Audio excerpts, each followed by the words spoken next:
జ్ఞానానందమయం దేవం నిర్మలస్ఫటికాకృతిం ఆధారం సర్వవిద్యానాం హయగ్రీవముపాస్మహే. క్షోణితలంబునన్నుదురు శోకగ మృక్కిని తింతు సైకత శ్రోణికి చెంచరీక చయ సుందర రేణికి రక్షతామర శ్రేణికి తోయజాతవ చిత్తవశీకరణైక వానికి అక్షదామసుగ వారిజ పుస్తకరమ్య పాణికిన్ కాశ్యపాన్వయ సంజాతం నారాయణ పదాశ్రితం శ్రీమన్నారాయణం వందే యతీశ్వర శ్రియాజుషం. అస్మద్ గురుభ్యో నమః. వృచ్చికే రేవతీ జాతం కృష్ణమార్య గురోస్తుతం శ్రీనివాస కృపాపాత్రం వెంకటార్య గురుం భజే. అస్మత్ పరమ గురుభ్యో నమః. గార్గేయాన్వయ సంజాతం వెంకటార్య గురోస్తుతం వరదాచార్య సశిష్యం రామాచార్య గురుం భజే. అస్మత్ పితృభ్యో నమః. శ్రీమతే రామానుజాయ నమః. శ్రీమన్నారాయణ చరణౌ శరణం ప్రపద్యే. శ్రీమతే నారాయణాయ నమః. మాతృదేవో భవ, పితృదేవో భవ, ఆచార్య దేవో భవ. ప్రియ భగవద్బంధువులారా, ఈ రోజున మనకు గోదా గోపిక అందించినటువంటి 3వ పాశురాన్ని మనం అనుసంధానం చేసుకొని అందులో ఉండేటువంటి అర్థాన్ని మనం తెలుసుకోవడానికి మనం ప్రయత్నం చేద్దాం. గోదా గోపిక మొదటి పాశురంలో అష్టాక్షరీ మంత్రం యొక్క గొప్పతనాన్ని చెప్పింది. అంటే ఏది? నారాయణనే నమక్కే పరై తరువానంది. అంటే ఏమిటి? అంటే నారాయణుడే మనకు పరై అంటే ఏమిటి? ఇహలోకమే కాదు, పరలోకంలో ఉండేటువంటి ఆముష్మికమైనటువంటి కోరికలను కూడా తీరుస్తాడు అని అష్టాక్షరీ మంత్రంలో ఉండేటువంటి నారాయణ మంత్రంలో ఉండేటువంటి గొప్పతనాన్ని మనకు చెప్పింది. ఇక 2వ పాశురానికి వచ్చిన తర్వాత ఆమె ఏంది? నీరాడ పోతివీరు పోతిమెనో నేరజయ్యిరంది. అంటే భగవంతుడే కాదు, భగవంతుని భక్తులను కూడా మనం ఏ విధంగా ఆదరించాలి అనేటువంటి విషయాన్ని కూడా మనకు ఆమె చెప్పింది. ఇక ఈ అంటే ఏమిటి? విప్రాణం జ్ఞానతో జ్యేష్టమని, అంటే తెలివి కలిగిన వాడే గొప్పవాడు, వాడు ఆదరణీయుడు, అతడు నమస్కరించడానికి అర్హుడు అనే విషయాన్ని మనకు ఆ విధంగా మనకు ఆండాళ్ళు తల్లి మనకు ఆ విధంగా తెలియజేసింది. ఎందుకంటే మనకు చెప్తారు, మనకు మార్కండేయుడు ఏమిటంటే ఆయన 7 కల్పాలను చూసిన వాడట. ఒక రోజున ఋషులు మునులందరూ కూర్చొని ఉన్నారు అక్కడ. అట్లా కూర్చుంటే అందరికన్నా తక్కువ వయస్సు కలిగిన వాడు ఎవరయ్యా అంటే పరాశరుడు. కేవలం 7 సంవత్సరాలే. అయితే ఆ విధంగా వచ్చినటువంటి మార్కండేయుడు వచ్చి అతనికి నమస్కారం చేశాడట. అప్పుడు అయ్యో వెంటనే దిగ్గున లేచి అన్నాడు పరాశరుడు, ఏమి స్వామి, లోకంలో ఒక నియమం అనేది ఉంది కదా, ఈ విధంగా వయస్సులో పెద్దవాళ్ళు చిన్నవాళ్లకు నమస్కారం చేయడం ఏమిటి? మీరు 7 కల్పాలు చూశారు, నేనా 7 సంవత్సరాల పిల్లవాడిని, నాకు మీరు నమస్కరించడం ఏమిటి అంటే అప్పుడు అంటాడు మార్కండేయుడు, నేను 7 కల్పాల్లో ఉన్నప్పటికీ కూడా పరమాత్ముడి మీద నా దృష్టి ఉన్నది కేవలం 5 సంవత్సరాలే. కానీ నీవు తల్లి కడుపులో ఉన్నప్పటి నుంచి కూడా వ్యాస వశిష్ఠాది ఇలాంటి మహామునుల యొక్క వీళ్ళ యొక్క ఆ కృప వల్ల నీకు పరమాత్ముడి మీద నీ మనసు లగ్నం చేసి ఈ 7 సంవత్సరాలు కూడా నీవు భక్తి భావనలో మెదిలావు. కాబట్టి అసలు మానవుడికి ఏమిటి అంటే ఎంత వయస్సున్నదని కాదు, ఎంతకాలం పరమాత్ముడి మీద భక్తి కలిగి ఉన్నాడో అదే వయస్సుతో సమానం. కాబట్టి ఈ విధంగా నమస్కరించడము సబబే అన్నాడు. అంటే అందుకే ఈ రహస్యాన్ని తెలిసినటువంటి ఆండాళ్ళు గోపిక తన వాళ్ళైనప్పటికీ కూడా, తనతో సమానుడైనప్పటికీ కూడా వాళ్లకు గౌరవంగా పిలిచింది చెప్తారు. ఇక తరువాత 2వ పాశురంలో ఏం చెప్పింది అంటే కృత్య వివేచనము అన్నాం. అంటే ఏది చేయాలి ఏది చేయకూడదు అనేది కూడా నిన్న మనకు చెప్పింది. ఏమి పాటించాలి ఏమి పాటించకూడదనే విషయాలన్నీ కూడా మనకు చెప్పింది. అంటే చెప్తారు, అంటే ప్రహ్లాదుడు గురువుల దగ్గరికి వెళ్ళి విద్య నేర్చుకోవడానికి వెళ్ళాడట. తిరిగి వచ్చిన తర్వాత తండ్రి అడిగాడు, ఏమయ్యా మరి ఇంతకాలం నీవు గురువుల దగ్గర ఉన్నావు కదా, నీవు అసలు భావి చక్రవర్తివి కదా, అంటే దీనికి అంతా కూడా నా తర్వాత ఈ అధికారాన్ని చేపట్టవలసిన వాడివి నువ్వే. కాబట్టి మరి తల్లితో ఎలా మెదలాలి, తండ్రితో ఎలా మెదలాలి, మిత్రులతో ఎలా మెదలాలి, శత్రువులతో ఎలా మెదలాలి, ఇవన్నీ తెలుసుకున్నావా అన్నాడు. అప్పుడు ప్రహ్లాదుడు అన్నాడు, అయ్యయ్యో ఏమిటి శత్రువులు ఎవరు అన్నాడు. ఏమిటి శత్రువులు తెలియదా అన్నాడు. కాదు, సర్వభూతాత్మక అత్తాత జగన్నాథే జగన్మయే అంటాడు. పరమాత్మని గోవిందే మిత్రామిత్ర కథాకుత. ఎక్కడ చూసినా మనకు ఆ నారాయణుడే కనిపిస్తూ ఉంటే ఆయననే అందరికీ మిత్రుడు కదా, ఇంకా అసలు శత్రువులు ఎక్కడ ఉంటారు?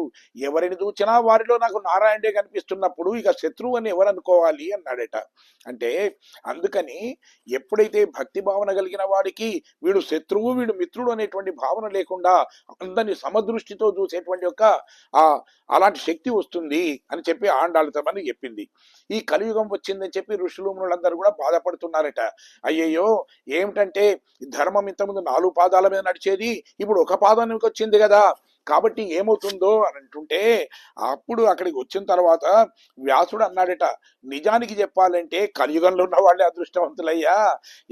రాను ఏమిటి కృతాయుగంలో ఏమిటి ధ్యానం చేయాలి, ధ్యానం చేస్తేనంటే తపస్సు చేస్తేనే అప్పుడు ఏదైనా ఫలితం కలిగేది. ఈ తపస్సు చేసే శక్తి తగ్గిపోయింది రాను రాను. ఇక ద్వాపర యుగానికి అంటే త్రేతాయుగానికి వచ్చేవరకు ఏమైంది, యజన యజ్ఞ అంటాడు. అంటే యజన్ యజ్ఞ అంటే యజ్ఞాలు చేయాలి. యజన యజ్ఞ త్రేతానాం, త్రేతాయుగంలో యజ్ఞాలు చేస్తేనే ఫలితం, అంతా లేకపోతే మోక్షం లేదు అన్నారు. అంటే పోని మళ్ళీ ఇక వచ్చి ద్వాపర యుగానికి వచ్చేసే వరకు ఏమైపోయింది అంటే అక్కడ ఇప్పుడు ద్వాపర యుగంలో సరే యజ్ఞాలు ఇవి చేస్తే దాని ఫలితం లేకుండా పోయిందట. అంటే మనకు చెప్తారు యజ్ఞానికి ద్రవ్య శుద్ధి ఉండాలి అంటారు. మన భారతంలో మనకు ఒక కథ తెలుసు. ధర్మరాజు తాను రాజసూయ యాగం చేసిన తర్వాత యజ్ఞం చేసిన తర్వాత వనవాసానికి వెళ్ళవలసి వచ్చింది.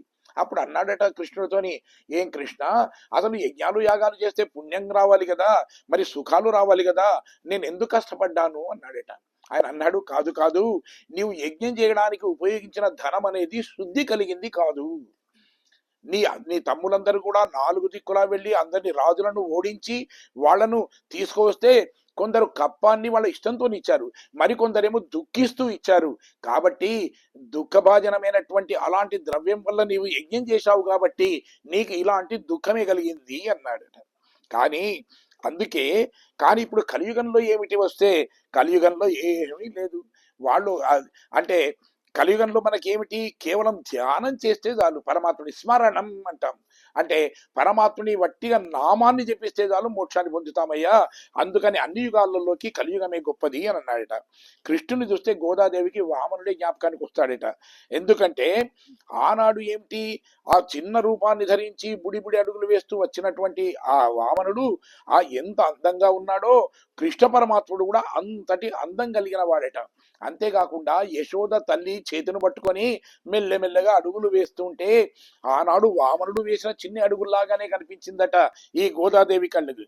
అందుకే అది వేదాంత దేశకులు అసలు అంటారు, వాళ్ళు ఏమంటారు అంటే ఒక కాలితో భూమండలాన్ని మరొక పాదంతో ఊర్ధ్వలోకాలను ఏకకాలంలో గెలిచినటువంటి ఆ స్వామి ఇప్పుడు ఏమిటి చిన్నగా నడక నేర్చిన వాడిలాగా ఇలా బుడిబుడి అడుగులు వేస్తున్నాడు అంటారు. సంచారయామాస శనైరి యశోద అంటాడు. అంటే యశోద చేయబట్టుకుని మెల్లగా నడుస్తుంటే అనిపించిందట ఎంత బుడిబుడి అడుగులు వేస్తున్నాడు, మొత్తం ఈ ప్రపంచాన్నంతా కూడా ఒక కాలితో ఆక్రమించిన స్వామి అన్నాడట. ఈ వామనావతారంలో చూసిన సౌందర్యమే కృష్ణావతారంలో కూడా ఉంది కాబట్టి అవి చూసిన తర్వాత ఈ గోపికల తర్వాత ఆయన చేసే చేష్టలు కూడా వామనావతారంలో ఏ విధంగానైతే ప్రవర్తించాడో అలాంటి ప్రవర్తన ఇప్పుడు కూడా ఉందట. ఏం చేశాడు అంటే వామనుడు ఈ మొత్తం లోకరక్షకుడు ఆయన. అంటే పరమాత్ముడు ఏమిటి, ఎవరు ఏదడితే అది ఇవ్వగలిగిన సామర్థ్యం కలిగిన వాడు. కానీ తనకు హితుడైనటువంటి ఇంద్రుడికి మేలు చేయడానికి బలిచక్రవర్తి దగ్గరికి వెళ్ళి చేయి జాచి అడిగాడు, ఆయన దానం అడిగాడు. అలాగే ఈ అవతారంలో కూడా కృష్ణుడు తాను గోపికల ఇళ్లలోకి వెళ్ళి వెన్నముద్దలు అడుగుతున్నాడట. ఓహో, వామన అవతారంలో అడిగాడు కదా, అదే బహుశా ఇప్పటికి కూడా ఆయనకు ఆ స్మృతి పదంలో ఉందేమో అని చెప్పి ఆమె భావించిందట. తర్వాత ఈ తిరుప్పావై వ్రతం చేసిన వాళ్ళందరికీ విశేషమైన ఫలితం కలుగుతుంది అని చెప్పి మనకు చెప్తున్నారు. అంటే ప్రపత్తి చేసిన వారికి ఎవరికైతే ఉంటారో, అంటే మనం ఏదైనా అడిగామనుకోండి, స్వామి ఏం చేస్తాడు, అడిగింది ఇస్తాడు. నువ్వు ఏది అడిగితే అది ఇస్తాడు అనుకుందాం. కానీ నువ్వు ఏది అడగలేదనుకో, స్వామి అయ్యయ్యో వీడు ఏమి అడగడం లేదు కదా, వీడికి ఏది కావలిస్తుంది ఇవ్వాలి అనుకుంటాడట. ఒక వ్యక్తి దగ్గరికి వెళ్ళి మనం ఏదైనా అడిగితే ఏమిటి, మనం అడిగినంత ఇస్తాడు. లేదు, ఎదుటి వాడికి మన మీద జాలి కలిగింది అనుకోండి, తన దగ్గర ఉన్నదంతా కూడా ఇస్తాడు. అందుకే మనం అడిగేటప్పుడు కూడా ఎలా ఉండాలి అంటే అలాంటి ఆలోచనతోనే ఉండాలి అంటారు. తర్వాత ఈ గోదాదేవి ఈ పరమాత్ముణ్ణి ఈయన సేవించడానికి సులభమైన మార్గాలు కొన్ని చెప్పింది. ఏం చెప్పింది? నోరారా కీర్తించండి అంది. అంటే ఏంటి, పరమాత్ముడు మనకు నోరిచ్చాడు కదా, ఆ నోటిని ఇతరమైన చెడు మాటలు మాట్లాడడానికి బదులు పరమాత్ముడి ధ్యానం లోపల పరమాత్ముడి నామ సంకీర్తన కోసం దాన్ని వినియోగించండి అని చెప్పింది. అంతేకాకుండా మనసారా చింతించండి అంది. మన మనసు లోపల దుర్మార్గమైన ఆలోచనలు కాకుండా పరమాత్ముడిని ధ్యానించాలి, పరమాత్ముడి రూపాన్ని మన మనసులో ఆ విధంగా చేయాలి అంది. చేతులతో అర్చించండి అంది. చేతులతో ఇతరమైనటువంటి ఆ కార్యాలు చేయడం కాకుండా మనం ఆ పరమాత్ముని అర్చించడానికి ఉపయోగించండి అని ఇది ఈ విధంగా 3 సులభమైనటువంటి మార్గాలను మనకు ఆండాలు తల్లి మనకు చెప్పింది. అది విష్ణు సూక్తం కూడా వామనుని వర్ణిస్తూ అదే అంటుంది. ప్రతిద్విష్ణు స్తవతే వీర్యాయ మృగోన భీమ కుచరో కుచరో గిరిష్టాః యస్యోరు త్రిషుషు విక్రమేషు అథ క్షయంతి భువనాని విశ్వాహ అంటుంది. అంటే ఆ పరమాత్ముడి దగ్గరికి మనం వెళ్ళి అసలు ఏమిటి, పరమాత్ముని నువ్వు చేసేది 3 రకాలైనటువంటి అది చేస్తే చాలు పరమాత్ముడు అనుగ్రహిస్తాడు అని అంటుంది. అంటే పరమాత్ముడి దగ్గరికి వెళ్ళి మనం కోరుకునే కోరికలు కూడా ఎలా ఉండాలి అనేది అది ఈ విధంగా మనకు ఇందులో మనకు చెప్పింది ఆమె. ఇప్పుడు మనం పాశురాన్ని అనుసంధానం చేసుకొని మనం అందులో ఉండే విషయాలను తెలుసుకోవడానికి మనం ప్రయత్నం చేద్దాం.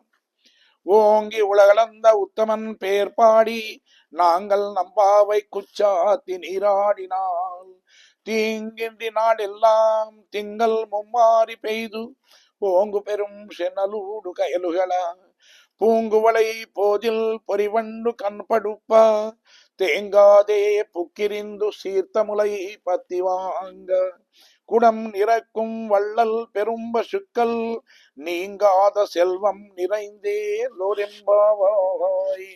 ఆండాల్ దివ్య తిరువళిగలే శరణం. ఇందులో విశేషార్థాన్ని కూడా మనం సాధ్యమైనంత వరకు మనం తెలుసుకోవడానికి మనం ప్రయత్నం చేద్దాం. మనకు ఈ తిరుప్పావై వ్రతం చేయడం వల్ల ఈ లోకమంతా కూడా అంటే భాగవత జ్ఞాన సంపద నిండి ఉంటుంది అంటారు. అంటే పరమాత్ముడి మీదనే కాదు, పరమాత్ముడి భక్తుల మీద కూడా మనకు అలాంటి పరమాత్ముడి మీద ఉండే భావననే వాళ్ళ మీద కూడా ఉండాలి. అంటే అంతటి అనురాగం, అంతటి ఆదరణ వాళ్ళ మీద కూడా ఉండాలి అని మనకు చెప్తారు. మిగతా వ్రతాలన్నీ ఎలా ఉంటాయంటే వ్రతాన్ని చేసిన తర్వాత దాని ఫలితాన్ని ఎప్పుడో మనకు దొరుకుతాయి. కానీ ఈ వ్రతం అలా కాదు. ఈ వ్రతం ఏమిటి, వ్రతాన్ని ప్రారంభం చేయగానే ఇందులో ఉండేటువంటి మనకు ఫలితం లభిస్తుందట. ఎట్లా లభిస్తుంది అని చెప్తారు. అంటే మనం తెల్లవారుజామున స్నానం చేస్తాం కదా, స్నానం చేసేటప్పుడు ఏం చేస్తాం మనం, మనకు నదిలో ఉంటే నదికి వెళతాం, లేకపోతే మన ఇంట్లో ఉండేటువంటి ఏదో బకెట్ ఉంటుంది, బకెట్లోంచి చెంబుతో నీళ్లు తీసుకొని గంగే యమున శైవ గోదావరి సరస్వతి నర్మదా సింధు కావేరి జలేస్మిన్ సన్నిధిం కురు అని చెప్పి మనం ఆ నదులను ప్రార్థిస్తాం. మీ శక్తిని అంతా కూడా ఇలా నిక్షేపం చేయండి అని. అవి చాలా ప్రేమ కలిగినాయి కాబట్టి ఆ శక్తి అంతా కూడా మన చేతిలో పట్టుకున్నటువంటి ఆ చెంబులోకే వచ్చేస్తుంది, మనం పెట్టుకున్న బకెట్లోకే వచ్చేది. దాంతో స్నానం చేయడం వల్ల ఏమవుతుంది, కేవలం పైన బాహ్యమైనటువంటి శరీర మాలిన్యాలు తొలగడమే కాదు, నీ అంతరంగా ఉండేటువంటి నీ మనస్సులో ఉండేటువంటి ఈ కల్మషాలన్నీ కూడా దూరం అయిపోతాయట. అందుకని ఈ వ్రతం అనేది చాలా ఉత్తమమైనటువంటి వ్రతము. ఇటు బాహ్యంగా అటు అంతరంగా ఎటు దూచిన పడి కూడా నీకు నిర్మలత్వాన్ని కలిగించేటివి అని చెప్తారు. తర్వాత మరి పరమాత్ముని మనం ఏం చేయాలి, పరమాత్ముని ప్రార్థించేది ఉంటే ఎలా ప్రార్థించాలేట అంటే మనం ప్రార్థిస్తే ఏం కలుగుతుంది, ఓంగి అంటారు. ఓంగి ఉడగలందా, ఓంగి అంటే ఏమిటి, పెరిగి అని అర్థం. పెరగడం అంటే అర్థం ఏమిటి, మొదలు చిన్నగా ఉండి పెద్దగా అయితేనే పెరగడము అంటాం మనం. కాబట్టి ఇక్కడ కూడా వామనుడు ఏమిటి, ఇంతింతై వటుడింతై అన్నట్టు మొదలు చిన్నగా వచ్చాడట, ఒక బ్రహ్మచారిగా వచ్చాడు. తర్వాత బలి చక్రవర్తి దగ్గరికి వచ్చిన తర్వాత అతన్ని 3 అడుగుల చోటడిగితే సరే ఇస్తానన్నాడు ఆయన బలి చక్రవర్తి. ఎప్పుడైతే తాను కోరుకున్నటువంటి కోరిక నెరవేరిందో ఆనందంతో ఉబ్బిపోయాడట ఆ వామనుడు. ఎంత ఉబ్బిపోయాడు అంటే ఆకాశ పర్యంతం కూడా ఆయన అంతగా ఆయన పెరిగిపోయాడట ఆయన. కాబట్టి అది మనకు అంటే కాబట్టి ఆ విధంగా పెరిగాడు అంటారు. అయితే దీన్ని కూడా మనకు చాలా చక్కగా మన పెద్దలు మనకు వర్ణించారు ఇవన్నీ కూడా. అది ఏం చెప్పారంటే, ఇది అసలు ఎందుకు మరి బలి చక్రవర్తిని ఆ విధంగా బలి చక్రవర్తి దానం కలిగిన వాడు కదా, దానం చేస్తూ ఉన్నాడు కదా, మంచి పనులు చేస్తున్నాడు, దుర్మార్గుడు కాదు కదా ఆయన, ఎవరినో హింసించడం లేదు, మరేదో చేయడం లేదు కదా, ఆయన ఉన్నంత దానం చేస్తున్నాడు, మరి అలాంటప్పుడు ఎందుకు ఆయనను వంచాలి అంటే ఇక్కడ చెప్తారు, ఆనాడు బలి చక్రవర్తి చేసింది నిస్వార్థమైనటువంటి దానం కాదు. ఎందుకు అంటే ఈ ప్రపంచమంతా తనది అనేటువంటి భావన చేత ఆయన ఇది నాది అనుకొని దానం చేస్తున్నాడు. కానీ ప్రపంచంలో మనదంటూ ఏమీ లేదు కదా, మొత్తం అంతా పరమాత్ముడిదే కదా, ఆ భావన ఆయన మర్చిపోయాడు, అహంకారం వచ్చేసింది, ఈ దీనికంతా కూడా నేనే చక్రవర్తిని కాబట్టి ఇదంతా నాది అనుకుంటున్నాడు. కానీ ఎవ్వరు కూడా పుట్టినప్పుడు ఏది తీసుకొని రాలేదు, వెళ్ళేటప్పుడు తీసుకొని వెళ్ళరు. ఇక్కడ ఉన్నంత కాలం పరమాత్ముడిచ్చిన దాన్ని అనుభవించాలి, ఇదంతా పరమాత్ముడిది అనేటువంటి భావన ఉండాలి. కానీ ఇది నాది అనేటువంటి అహంకారంతో ఉన్నాడు కాబట్టి అహంకారాన్ని తొలగించడానికి ఆయన వామనుడు అక్కడికి వచ్చేసాడట. వచ్చిన తర్వాత సరే, దాన వ్రతం అనేది ఏమిటి, అది అదే నిస్వార్థ వ్రతం అయితే పర్వాలేకుండే, కానీ ఇదేమిటి స్వార్థ వ్రతం అయిపోయింది అది. అయితే కానీ బలి చక్రవర్తి గుర్తించలేదు, కానీ వచ్చిన వామనుడిని గుర్తించాడు శుక్రాచార్యులు గురువు గారు. ఆయన అన్నాడు, కొంచెం జాగ్రత్తనయ్యా, వచ్చినవాడు విష్ణుమూర్తి లాగా ఉన్నాడు అన్నాడట. అనగానే అన్నాడు, గురువు గారి ఆరాటాన్ని గమనించినటువంటి ఆయన అన్నాడు, అయ్యయ్యో, నేను దానం చేసేటప్పుడు ఏమిటి అంటే ఉపాధి కూడా మిగలకుండా దానం చేయడం సరైంది కాదని మీరు అంటున్నారు నిజమే, కానీ అలా కాదయ్యా. ఎందుకంటే మనకు శాస్త్రం ఏం చెప్తుంది అంటే, నేత దానం ప్రశస్తంతి ఏన వృత్తిర్విపద్యతే అంటుంది. అంటే దానం చేసేటప్పుడు కూడా ఆలోచించేయాలంటే నీకేమీ లేకుండా చేసుకోవడం కూడా దాన విధానం కాదంటుంది. ఇక జాగ్రత్త అన్నాడు శుక్రాచార్యుడు. అది గ్రహించిన తర్వాత చిరునవ్వు అన్నాడు, గురువుగారు మీరు ఆరాటపడకండి, ఎందుకనంటే నేను పరీక్షించందిస్తానా ఏంటి, ఆయన ఎవరు నేను పరీక్ష చేస్తాను అన్నాడట. ఎందుకనంటే నేను అడుగుతాను, నిజంగా అతడు విష్ణుమూర్తి అయితే భగవంతుడు ఎప్పుడు అబద్ధం మాట్లాడాడు, వాళ్ళు అబద్ధం మాట్లాడా, అసలు మాట్లాడితే పరమాత్ముడే కాదు. కాబట్టి ఈ విషయాన్ని నేను, ఆయనకు అసత్య దోషం వస్తుంది కాబట్టి ఆయన చెయ్యడు, కాబట్టి నేను అసలు అడుగుతాను అన్నాడట అని చెప్పాడట. ఆయన వచ్చిన తర్వాత అన్నాడు, నాయన నువ్వు అసలు ఎవరివయ్యా అన్నాడు. అంటే ఈయన అన్నాడు, అపూర్వ అన్నాడు. అపూర్వ అంటే ఏమిటి అంటే, నహ పూర్వ విద్యతే యస్మాత్ సహ అపూర్వ అంటారు. అంటే తనకన్నా పూర్వులు ఎవరూ లేని వాడిని అన్నాడు. కానీ ఈయన అనుకున్నాట అపూర్వ అంటే, అయ్యయ్యో గతంలో ఎప్పుడు కూడా నేను ఈ విధంగా వచ్చేసి అసలు నేను దానం అడిగిన వాడిని కాదు, ఇప్పుడే కొత్తగా వస్తున్నాను అంటున్నాడు అనుకున్నాడు బలి చక్రవర్తి. కానీ నిజానికి విష్ణుమూర్తి అబద్ధం మాట్లాడు కదా, మరి ఏమన్నాడు ఆయన అపూర్వ అని అంటే, అది నిజమే కదా. మనకు ఉపనిషత్తు ఏం చెప్తుంది, నా బ్రహ్మ నేషానో నమేత్యవా పృథివీ నా నక్షత్రాన్ని నారాయణాసీత్ అంటుంది. అంటే నారాయణుడు ఒక్కడే ఉన్నాడు సృష్టి కన్నా ముందు, బ్రహ్మ లేడు, తర్వాత రుద్రుడు లేడు, నక్షత్రాలు లేవు, ఏమీ లేవు, కాబట్టి అంతకన్నా మొదలు ఏమీ లేవు, కాబట్టి అపూర్వ అన్నాడు ఆయన. అదే నిజమే చెప్పాడు. తర్వాత మళ్ళీ అడిగాడు ఆయన, క్వచ తవ వసతి అన్నాడు, ఎవరయ్యా నీది అన్నాడు. అంటే ఆయన అన్నాడు, అఖిల బ్రహ్మ సృష్టి అన్నాడు. అంటే బ్రహ్మ సృష్టించింది అంతా నేను తిరుగుతుంటాను అని, అంతా నాదే అన్నాడట. ఎందుకంటే అంతర్బహిత సర్వం వ్యాప్త నారాయణ స్థిత అంటుంది కదా, బయట లోపల అంతా కూడా వ్యాపించున్నవాడు కదా, అదే చెప్పాడు. అయితే బలి చక్రవర్తి అనుకున్నాడట పాపం. ఆయన ఏమనుకున్నాడు, ఓహో అసలు ఊరు ఇల్లు ఏమీ లేనివాడు, అందుకే ఇదే యజ్ఞాలు యాగాలు జరుగుతుంటే మొత్తం అంతా తిరిగి చూస్తాడో ఏమో పాపం అని అనుకున్నాడట. అనుకొని పోన్లే పాపం ఏమి లేనివాడు కదా, ఒక మంచి ఇల్లు కట్టిద్దాంలే అనుకున్నాడట. ఆ తర్వాత మళ్ళాడు, క్వచతవహ జనకహ అన్నాడు, మీ నాన్నగారు ఎవరయ్యా అన్నాడు. అంటే ఆయన అన్నాడు, నైవతాతం స్మరామి అన్నాడు, నాకు అమ్మగారు లేరండి, నాన్నగారు లేరండి అన్నాడట. అయ్యా కానీ బలిచక్రవర్తి జాలి పడిపోయాడట. అయ్యయ్యో పాపం తల్లి తండ్రి చిన్నప్పుడే పోయారేమో, అందుకే వాళ్ళు ఎవరో కూడా ఇతనికి తెలియదు కదా పాపం అని చెప్పి మరింత జాలి వేసిందట. వేసిన తర్వాత ఎందుకు ఆ విధంగా చెప్పాడు అంటే, నిజానికి ఆ పరమాత్ముడికి తల్లిదండ్రి ఎవరు ఉన్నారు, ఎవరు లేరు కదా, ఆయననే కదా. ఏం చెప్తారు, పితామహస్య జగత మాతాధాత పితామహ అంటాడు భగవద్గీత లోపల ఆయన. అంతేకాకుండా అహం బీజ ప్రదపిత అంటాడు. అంటే అసలు నేనే ఆద్యుడిని అంటాడు. అంటే నేనే మొదటి వాడిని అంటాడు. ఇంకా అతని తల్లిదండ్రి ఎవరు లేరు కదా, ఉన్న మాటనే చెప్పాడు. కానీ బలి చక్రవర్తి మాత్రం ఆ విధంగా అర్థం చేసుకున్నాడట. పోనీలే తల్లిదండ్రి లేరు కదా, మరి ఎక్కడుంటున్నావు అంటూ కస్తే త్రాత అన్నాడు. అంటే మరి నీకు కనీసం ఎవరైనా నిన్ను రక్షణ చేసేవాడే ఉండాలి కదా, ఇప్పుడు మనం గార్డియన్ అంటామే, అలా ఎవరన్నా ఉండాలి కదా అన్నాడట. ఆయన అన్నాడు, ఆయన అనాథ అన్నాడు. అయ్యో నాకు నాథుడు ఎవరూ లేరండి అన్నాడట. అంటే ఇప్పుడు చూసా, అయ్యో పాపం ఈయనకు రక్షకుడు కూడా ఎవడు లేడు అనుకొని అన్నాడట. అదే కింతే అభీష్టం దదాని, అయ్యో పాపం అనుకొని సరే సరే నేను ఒక నిర్ణయానికి వచ్చానయ్యా, ఇక ఏమీ లేదు, నీకు నేను తప్పకుండా నేను దానం చేయాలి అనేటువంటి భావన నాకు వచ్చేసింది, ఇక నీకు నేను దానం చేసేస్తానయ్యా అన్నాడట. అన్న తరువాత అయితే మళ్ళీ తర్వాత ఏం కావాలి అని అడిగాడు. అడిగితే అన్నాడు, ఏం లేదండి, నాకు ఒక 3 అడుగుల నేల ఇప్పించండి చాలు అన్నాడట. అప్పుడు అన్నాడ, అల్పలాభయ సంతోషాత్ అపిస్యాత్ గరిమాలగో అంటాడు. ఆ గరిమాలగో అంటే ఏమిటి? సాధారణంగా పెద్దవాళ్ళకి ఏంటంటే ఎంత ఇచ్చినప్పటికీ కూడా తృప్తి అనేది ఉండదు, కానీ పిల్లలకు ఏ చిన్న బిస్కెటో ఏదో ఇచ్చినా సంతోషపడతాడు కదా. అయ్యో పిల్లవాడేమో అందుకని ఈ విధంగా అడుగుతున్నాడు అనుకొని అన్నాడట, ఏమయ్యా అసలు ఏమిటి, నువ్వు అసలు ఇంతకుముందు ఎప్పుడైనా వచ్చావా లేదా, ఇంతకు నువ్వు బ్రాహ్మణుడివేనా, నువ్వు లేకపోతే బ్రాహ్మణుడి వెంట తిరిగేవాడివా, అడిగినప్పుడు ఎంత కావాలో అడగాలి కానీ కనీసం నా స్థితి చూసైనా అడగవయ్యా, ఎంత అడగాలో, అలా 3 అడుగులు అడుగుతావేంటి అన్నాడు. అంటే అప్పుడు అన్నాడు, కాదు కాదు నాకు 3 అడుగులు చాలు అన్నాడట. అనగానే సరే అన్నాడు. కానీ ఇక్కడ ఇప్పుడు ఈ సమయం లోపల ఒక ఆయన ఏమిటంటే విష్ణుమూర్తికి అంటే వామనుడుగా ఉన్నటువంటి ఆ స్వామికి చిక్కు వచ్చి పడిందట. ఏమిటి అంటే అసలు ఆమె వక్షస్థలంలో లక్ష్మీదేవి ఉంది, ఆమె ఎప్పుడు కూడా ఆ వక్షస్థలంలోనే ఉంటుంది. అయితే ఈయన ఏం చేశాడు, ఒక జింక చర్మాన్ని ఈ విధంగా కట్టుకొని అక్కడికి వచ్చాడు లక్ష్మీదేవి కనిపించకుండా. అయితే ఎందుకు అంటే లక్ష్మీదేవి కూడా ఏముందట అంటే, ఓహోయిన చాలా దానగుణం కలిగిన వాడు కదా, ఓసారి చూద్దామంటూ గడియకోసారి ఒకసారి అది ఈ విధంగా జరుపుకుంటూ తల బయటకు పెట్టడానికి చూస్తుందట. అయ్యో లక్ష్మీదేవి కనిపిస్తే ఇతను విష్ణుమూర్తి అని గ్రహించిన ఆ బలి చక్రవర్తి ఇక దానం ఇయ్యడు, తాను వచ్చిన పని కాదు అనే భావన చేత ఈయన ప్రతిసారి ఈ విధంగా అనుకుంటాడు. ఆమె తొలగిస్తుంది, ఈయన దానికి అడ్డుగా వేసుకుంటూ ఉన్నాడట.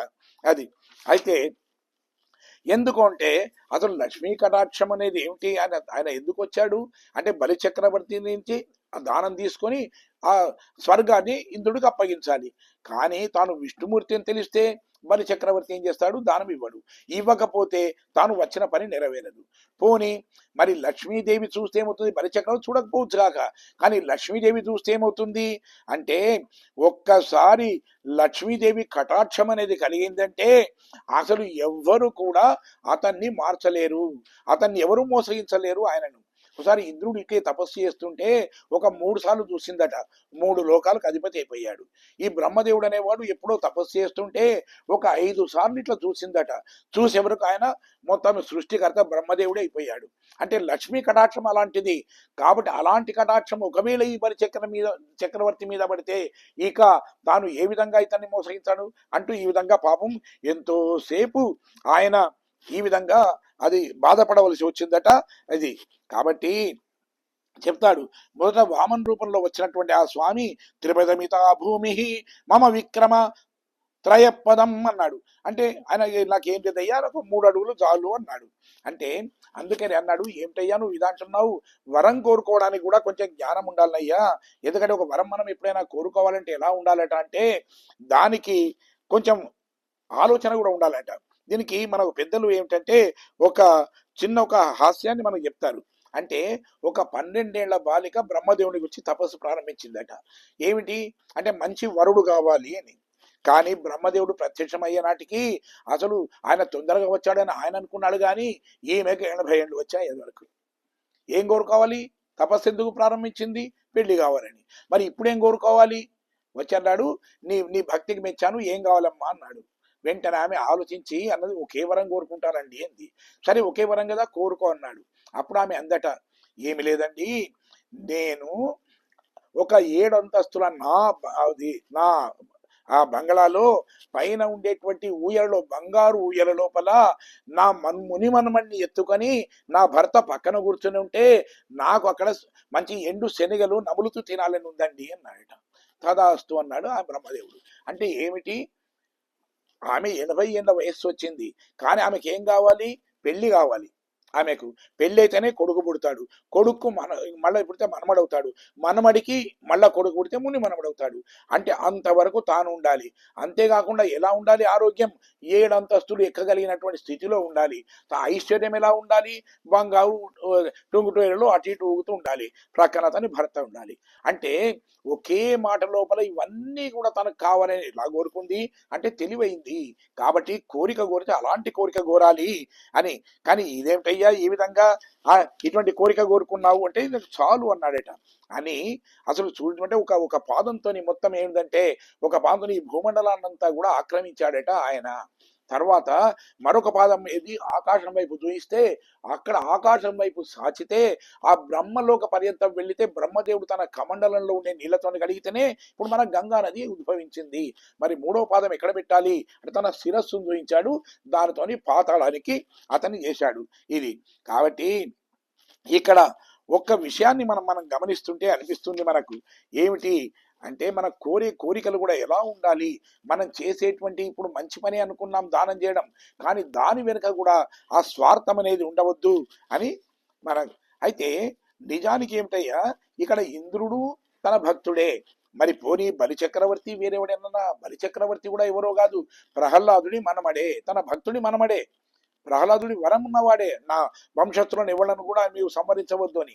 కానీ ఇద్దరూ సమానమే అయినప్పటికీ కూడా ఇక్కడ బలిచక్రవర్తి తనది కానటువంటి దాన్ని తనదిగా భావించాడు కాబట్టి అతనిలో ఉండే గర్వాన్ని అణచాడు. ఈ విధంగా అంటే లోక కళ్యాణం కోసం దేవతల రాజైన ఆయనకి ఇచ్చేశాడు అని చెప్తారు. అందుకని పేర్పాడి అంటారు. అంటే ఏం చేయాలి అంటే పరమాత్ముడి యొక్క నామాన్ని జపించాలి. కలవు సంకీర్త కేశవం అంటారు. అంటే కలియుగంలో ఏమిటి? ఆ పరమాత్ముని నామాన్ని మనం కీర్తన చేస్తే చాలు, మనం యజ్ఞాలు యాగాలు చేసినంత ఫలితం వస్తుంది అంటారు. నాంగల్ నంపావై కుచ్చాతి నీరాడినాల్ అంటారు. నేను అంటే ఏమిటి అంటే పరమాత్ముడి యొక్క నామాన్ని జపిస్తూ మనం స్నానం చేయాలి అన్నారు. ఏమండి అసలు స్నానం చేయడం అంటే ఏమిటి? నిజానికి పరమాత్ముడి నామాన్ని జపించకుండా మనం వెళ్ళి గంగలో స్నానం చేసినా కానీ దానివల్ల ఫలితం రాదట. నిజంగా ఆ నీళ్ళ వల్లనే ఫలితం వచ్చేది ఉంటే మళ్ళీ ఉండే మొసళ్ళు ఉంటాయి, మరి చేపలు ఉంటాయి, కప్పలు ఉంటాయి, ఇవన్నీ ఉంటాయి. అవన్నిటికీ మోక్షం రావాలి కదా. మోక్షం వస్తున్నదా? రావడం లేదు. కారణం ఏమిటి అంటే అవి నామాన్ని ఉచ్చరించవు కాబట్టి. అందుకని మనం ఎక్కడికి వెళ్ళినా, ఏ తీర్థానికి వెళ్ళినా, ఎక్కడ స్నానం చేసినా ఆ నారాయణ నారాయణ అనుకుంటూ మనం చేయాలి అని మన అమ్మ చెప్పింది. తీంగెన్ని నాడెల్లాం అంటారు. తీంగు అంటే దోషాలు అని అర్థం. ఇంగ్రి అంటే లేకుండా. అంటే ఏమి మన దోషాలు లేకుండా ఉండాలట. అంటే ఎక్కడైతే ఈ విధంగా ఎత్రాష్టాక్షరి సంసిద్ధౌ మహాభాగో మహీయతే నత్ర సంచరిష్యంతి వ్యాధి దుర్భిక్ష తస్కర అంటారు. అంటే ఎక్కడైతే ఈ విధంగా అష్టాక్షరి మంత్రాన్ని, నారాయణ మంత్రాన్ని ఎవరైతే జపిస్తారో అక్కడ కరువులు కాటకాలు ఏర్పడవు అని చెప్పారు. మరి ఏంటంటే ఇప్పుడు కరువు కాటకాలు ఏర్పడితేనే కదా మరి ఈ విధంగా గోపికలను నేలమాలిగలో దాచినటువంటి గోపికలను వాళ్ళు వెళ్ళి అసలు కృష్ణుడితో వ్రతం చేయమన్నారు అని అంటే. అందుకే ఇక్కడ ఏం చెప్తున్నారు ఇక్కడ అంటే మహాభాగో మహీయతే అంటున్నారు. అంటే వాళ్ళు గౌరవించబడ్డ దగ్గర, భక్తులు ఎక్కడైతే ఉంటారో భక్తులు గౌరవించబడ్డ దగ్గర కరువు కాటకాలు రావు అంటారు. కానీ ఇక్కడ ఏం జరిగింది? రేపల్లిలో భక్తులైనటువంటి గోపికలను వాళ్ళు నేలమాళిగలో బంధించారు కాబట్టి ఆ విధంగా విపరీతమైనటువంటి ఇవి కలిగాయి అని చెప్తారు. ఇవన్నీ తర్వాత సరే తింగల్ మొమ్మారిపేదు అంటారు. అంటే ఆమె ఏం చెప్తుంది అంటే నెలకు 3 వర్షాలు కురవాలి అంటుంది. ఇవి నికామే పర్జన్య అని ఉపనిషత్తు కూడా మనకి చెప్తుంది. అంటే అసలు మనకు పంటలు సరిగా ఉండాలి అంటే మన పెద్దలు ఏం చెప్తారంటే నెలకు 3 వానలు కురియాలట.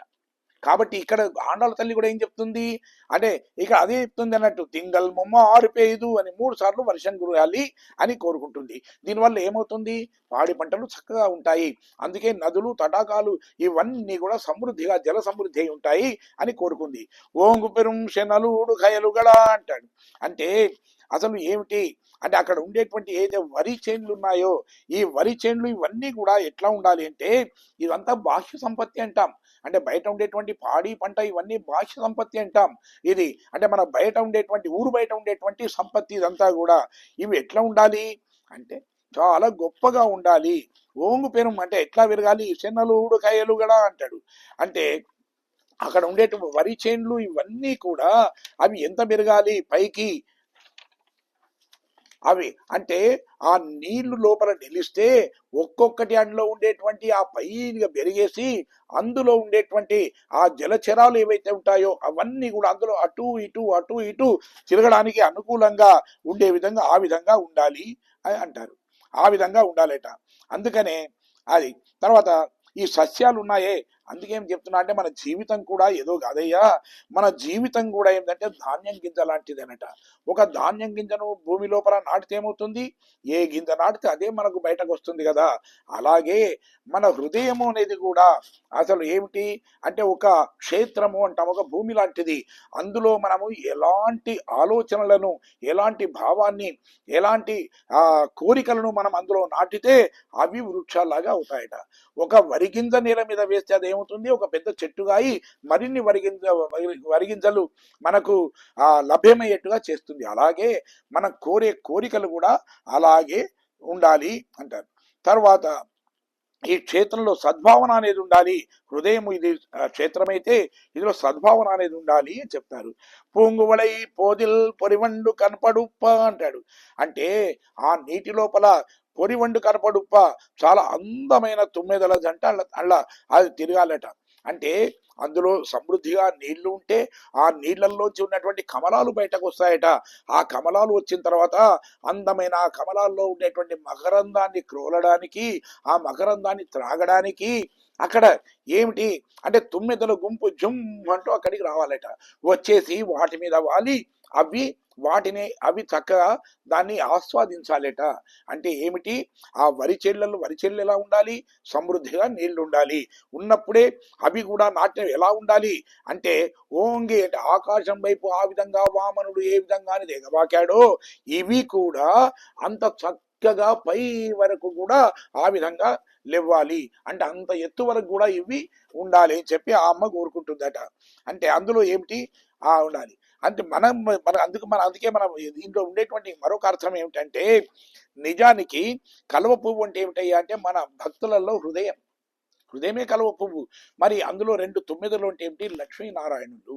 అంటే ఈ హృదయం లోపల నిరంతరం కూడా అంటే కలువ పువ్వులలోకి ఏ విధంగానైతే ఆ తుమ్మెదలు ప్రవేశిస్తాయో అదేవిధంగా మన హృదయంలో కూడా ఈ పరమాత్ముడు తాను ఆనందాన్ని అనుభవించేట్టుగా ఉండాలి అని వసతి హృదితస్య సౌమ్య రూప అని చెప్పినట్టుగా ఆ విధంగా ఉండాలి అని చెప్తారు.